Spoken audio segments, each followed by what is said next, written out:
lot in common. We can all recognize who we're talking about. You know about it. I know, I think like But everyone. as a real good friend, I go back to 78, and I made sure to bring along something that's going to help Howard during this. Oh God. It's been around for a long time. It's called a rubber band. And Howard plays the best rubber band I've ever seen. Okay. So, Howard, go ahead. Just give us a, yeah, he's doing it. Okay. He's good now. I admire that. I haven't seen it recently, but I admired it for years.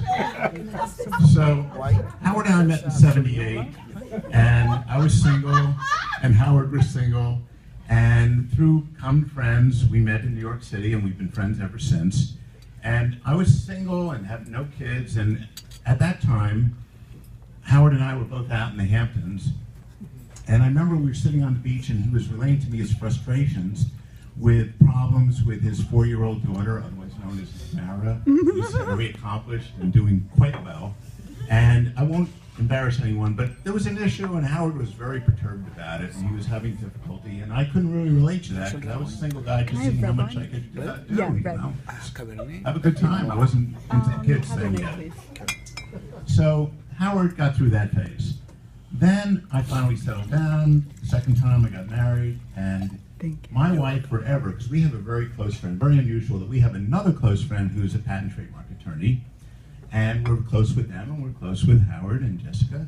And to differentiate the two, whenever my wife would talk about them with my parents, my dad's now 96, to make it easier, Barbara would always refer to Howard as the one that doesn't know where to send what check where, you know. So that kind of was the way it went for a number of years. And Howard and I, like many of your friends have said, we've had many dinners and friendships and lunches. And he's a great guy, always has been, always will be. And the other thing that we had in common was I never met your first wife. I met your second wife before you met her, not the way people might be thinking, but she was 15 and a waitress at a country club that my parents belonged to, a very low-key country club in the same town. And when Howard told me he was getting married, I was like, okay. And then when that kind of fizzled, so the good thing is we got Ross, who's a star now. Yay! Yeah.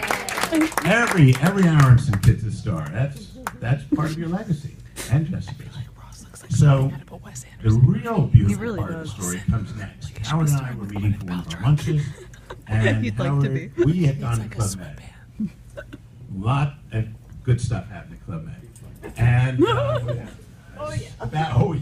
and about 6 months later, I meet Howard for lunch, and he says, oh, I'm going to England for a wedding. Jessica's going, and then we're going to go to the south of France, south of Spain, rather. And you want to come? I said, oh, that's all I need. I love traveling. So I went back to my office and quickly put lines. Back then there weren't computers. We put lines. I'm not going to be in those days. So we all went to Spain, and that was my first introduction to the luxury hotel. And we had a great time, the three of us. You know, we all know about prenuptials. This was a prenuptial trip that no one knew what could ever come of this. You know, Jessica had the main suite, and Howard and I shared the other room. You know?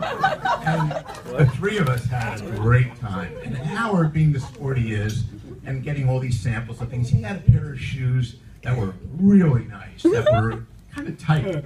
And he said, try them on. You know, it's one of these things he was defending some patent on. And so I inherited those shoes. And then going forward, Howard, I hope you'll forgive me on this one. This is bringing it up to about 2 years ago. Howard and I go into the city to look at some watches. This is okay. This is okay.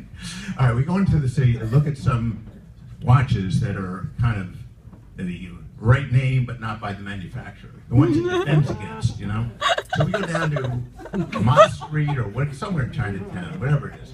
And we look at this watch, and this watch, Howard gets a watch, I get a watch, and Howard says it may last 2 days, or it may last 2 weeks, or 2 years.